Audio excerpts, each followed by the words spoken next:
Greetings and welcome back to another Dungeon Alchemist video. I'm really happy you've joined me today. I'm going to recreate one of my classic locations in Athalia, the world that I created over 30 years ago. It's a place called Murkmire Swamp. It's a swamp that's very outside of the norm when it comes to your fantasy norms.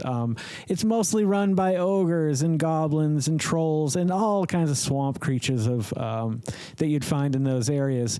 But it's the one place that's welcoming to anyone who can make it to Murkmire Swamp is safe and welcome here at Murkmire Tavern or the inn or anyone's village or home within that area. You are welcome if you're able to make it to this point in the swamp, Murkmire. So I thought what we would do today is let's get this going. You don't need all of me. Not today. Not today. We're going to start with a new map. Let's do, this is going to be pretty big. I want to do a 60 by 40 and we'll do the grasslands. I think is going to be our best option. No, I think jungle is going to make a little bit more sense just because of the foliage involved. We'll do relatively flat. The water we're going to create ourselves, so we're not going to do any water there. Dense growth is fine, and I think I want them at water level. I don't want the houses too high, but this is one of the few things with Dungeon Alchemist you can't change later. We'll start with water level. I want the house to all be up on stilts. Basically, Murkmire is right in the middle of a swamp, so everything is built up on these kind of wooden platforms. Kind of raggedy looking. It's a cool little town, though. If you ever find yourself lost in the jungle and you can make it there, or in the swamp, you'll find yourself some friends, I'm sure. And we're going to start with sculpting the earth itself here, the ground. We're going to lower some terrain. Because this is large, it's hard. I wish you were able to zoom out a little bit more on these because I would like to do larger maps so that I could zoom out and be able to see a little bit more of it. So if anybody's listening from the Dungeon Alchemist team, let it be known that that is my request. For the love of God, let me zoom out a little bit further so that I can see more of my map. Zooming in, perfect. We can get into such fine detail that you couldn't get any better on it. I mean, I'm sure you could, but I don't know why you'd want to because it's pretty much perfect just the way it is. So what we're doing here is we're lowering the terrain so that later on when we come back in and we add our swamp element to it, the murky water, it'll fill these areas and make it look pretty cool. Plus, we're going to change the lighting so it gives it more of a swampier feel. Right now, I'm just kind of carving things out, trying to decide what I want where. Maybe there's a huge waterway. Maybe these little streams or creeks or whatever they were at one point before they all formed into a swamp kind of all met in the middle here. Yeah, I think they did.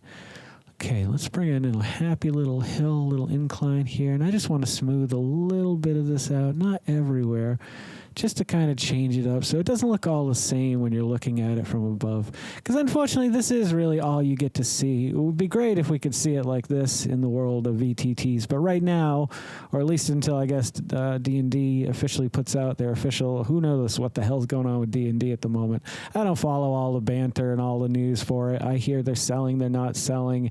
The company's getting rid of this. They're not doing this. Goodbye, Dragonlance. That's a crying shame because I always thought it was strange that like Wizards of the Coast is basically just sitting on a gold mine of stories from R.A. Salvatore, Margaret Weiss, Tracy Hickman, and they have the story content to do multiple movies or multiple seasons of a show.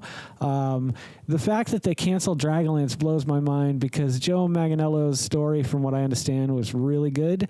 I didn't get a chance to read it. He didn't send it to me yet, unfortunately.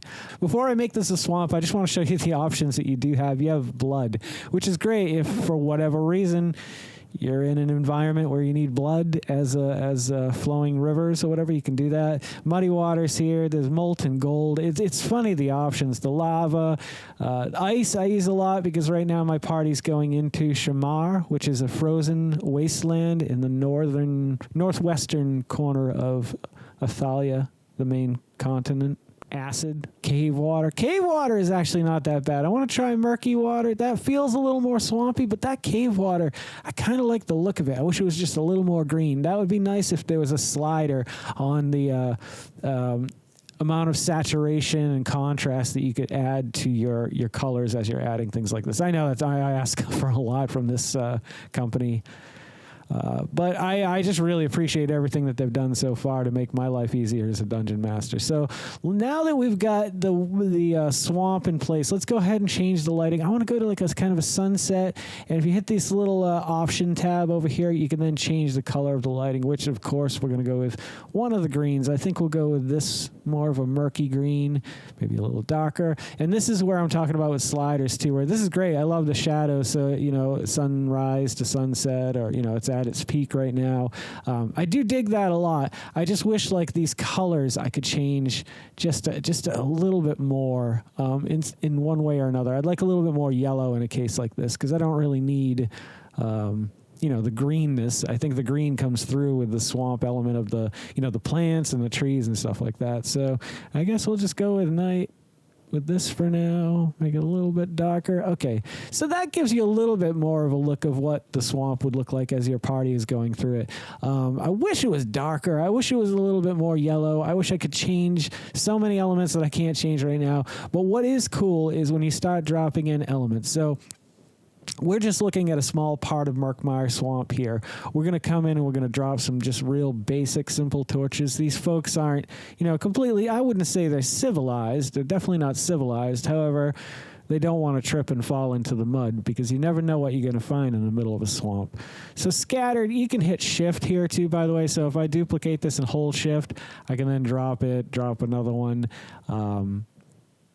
And it kind of lights up the area. It's a little disappointing, though. I'm going to try to make it a little bit darker, because I want those lights to be the real significant source of light in this area. I don't want you to see a lot of the other things. So that's a little bit better.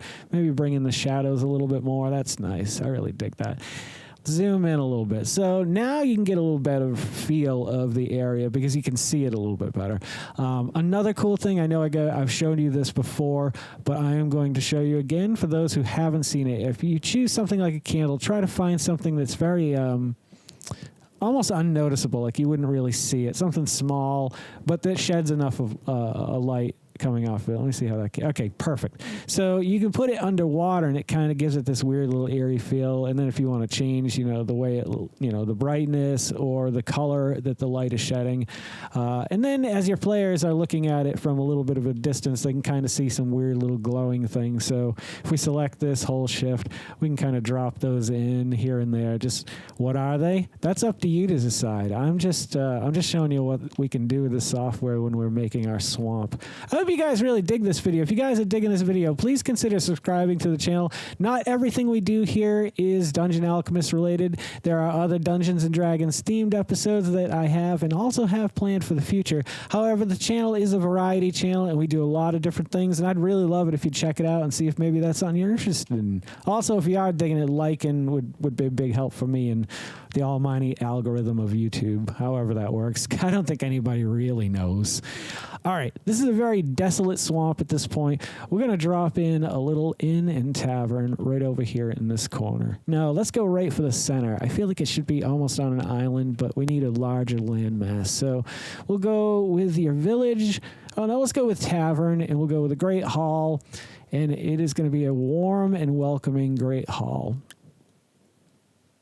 And then we're going to build off a little bit of basics off of this, but we'll start with really focusing on the main hall. I want to take a moment here to let you guys know I'm not going to rush this. I really want this to be an experience for you guys to see how I actually do it. For the time being, I'm just going to turn the light on just so I can take a look and see how things are going to look in the light, in the dark, because things are always going to be changing, and it's nice to have variations. When I make a map, I usually export it in variations, like for seasons, if I need snow or I don't need snow. If it's a time of day, it's nice if the party arrives at dusk or at sunset, and they're sitting in the tavern, there's still light coming through the windows, whereas later on in the night, you're not going to get that. You're just going to kind of get whatever candlelight or whatever you're using from inside. For example, like this has got a fireplace, which I always like to throw a nice fireplace in my inns and taverns, but I don't like the floor. I want something a little bit more rustic. There is a waterlogged here. It doesn't necessarily, in my opinion, look waterlogged from above, but we'll go with it just due to the fact that it makes a little bit more sense. Things are cramped, so let's spread these tables out a little bit. It'd be nicer, too. Let's get rid of, for the time being, let's get rid of these 2 tables. See what we're working with. Let's move that tree out of there, too. We're going to have a porch that wraps around this thing for the most part. And actually dips it goes over into the swamp where they can drop canoes, or if they want to go fishing or whatever. I don't know what you'd fish for in a swamp like this, but you could if you wanted to. Okay, little table in the corner. This is a set of stairs. Perhaps there is an upstairs. We'll leave it in here for now. I don't know that we're going to go on and do a second floor. If you do want to see how I handle second floors, you can look at this video right here. It's not great, but it's what I do for the time being. We're going to put one of these barrels under here, shrink it up a little bit to give us room. That one's nice. Now we're going to add another table. So we can go over to our furniture tab, go to table. And I really appreciate the fact that a lot of these tables are already set so that you don't have to go in and actually add a bunch of stuff if you don't want to. I like the thrill of it. I know that half of my players are never even going to notice the little details that I put into it. Some of them do, though. I noticed in the game last night, I had hidden something in a room that was kind of nonchalant. It was like a carrot or something. It wasn't a carrot, but you know what I mean. And so they actually noted it, like on the map. So I do know that some of my players, if I put something on a table, this loaf of bread, if it's there, it's going to be there for them to grab. I also like to pull the chairs out, make it feel a little bit more alive, you know. Maybe this guy's leaning back earlier. I don't know. Okay. They're having tea. They're at an inn, but they're having tea. They're having an inn, but they're having tea. They're at an inn, but they're drinking tea. I don't like that it keeps giving me... Sometimes it randomly will just generate... There we go. Okay, so that makes more sense. So obviously there's a kitchen in this place, and we'll handle that. We got a fireplace here. I think it needs a bearskin rug. For that, we can go under decorations, go to rugs, and if I'm not mistaken, it's at the top. Yeah, he's just going to hang out there. I feel bad for the bear, but maybe it passed from natural causes. Maybe it was like their mascot, their friend, and after they passed, he said, "Oh, before I go, I want you to know you should skin me and make a rug out of me so I can hang out here forever." I don't know, maybe. You know, those are the things you just got to come up with as a DM on the fly. All right, now are the times when I like to go into the 3/4 view, and I am going to place my door over here. We want a single door? No, we want double doors. We do have ruined doors, but I don't want it to be too ruined. It has been exposed to the elements of the swamp for a while. However, it's still standing. Why isn't this working? This happens a lot, too. I'm not going to lie to you. It clears up within seconds, so if you're worried about like it not being, or being buggy software, or there being errors, 9 out of 10 times when this happens, I'm back and working within 10 seconds. There we go. So there we go. We put that. I didn't want it there, though. For some reason, it decided to put it there. Whatever. So I don't love the fact that you walk in and the bar is right there. That's okay. We'll just move the bar. We'll move this table here. Just walk in and grab it. I mean, this place is, it's civilized, but let's face it, given the opportunity for free beer, what goblin isn't going to jump on that? I don't know any goblins that wouldn't. Do you? Okay, this is feeling a little bit nicer. I like it. Now let's take a look at it at night. I like to keep switching back and forth, switching to that green light. Unfortunately, it doesn't save these settings, which is a pain in the ass, because every time I want to look at it at night, I now have to go in and change that. Okay, that's nice. That's a really dimly lit. Maybe we'll put, I didn't move this table. Where is this table going? I guess this table's going on this side of the room, and we'll grab one of these candles, take a copy of it, and slap it down on this table. That is perfect. I love the look. I love the feel of this. You walk in, you got a table over here to the right, table in the back of the room. Nice fireplace to keep everybody warm, hanging out. Just go lie down on the bear. It's great. We're going to stick with the tavern theme, and we're just going to pick a hallway. I know for certain to either side of this door, I want a bit of a porch. I want this porch to wrap around and kind of come out into the swamp a little bit too. Maybe there's a little like a dock that comes out here. I don't know why it didn't connect, but it goes over the swamp here. And on this side it comes down, because we're going to put probably maybe a bedroom or something here. Let's do that. It's nice to lay your hallways out, kind of have in mind what you want to put where. Well, as I was doing my hallway, I realized that I was kind of doing a little bit much. Right now, I just want to do the porch where that's going to go. So I know you're thinking, wow, that's a dumb porch. It's got walls. Nobody wants a porch with walls. That's stupid. Why are you doing this to us? Why would you do this? Well, we're just going to go down to fences. Banister, it's going to be real, something like this is maybe going to work. No, that's a little too rustic. Yeah, the spikes. That would make sense. Okay, I'm going to switch this back to day for now so that we can work on it a little bit better. This is a perfect example of switching from nighttime to daytime. It looks like these fences are a little higher than I would like them. I'm going to stick with them anyway, only due to the fact that from above, you're never going to see that. You're only going to see... oh, crap. That's all right. We can do that for now. You're only going to see the above anyway, so you can't tell the height of those fences, so you could be walking around out here.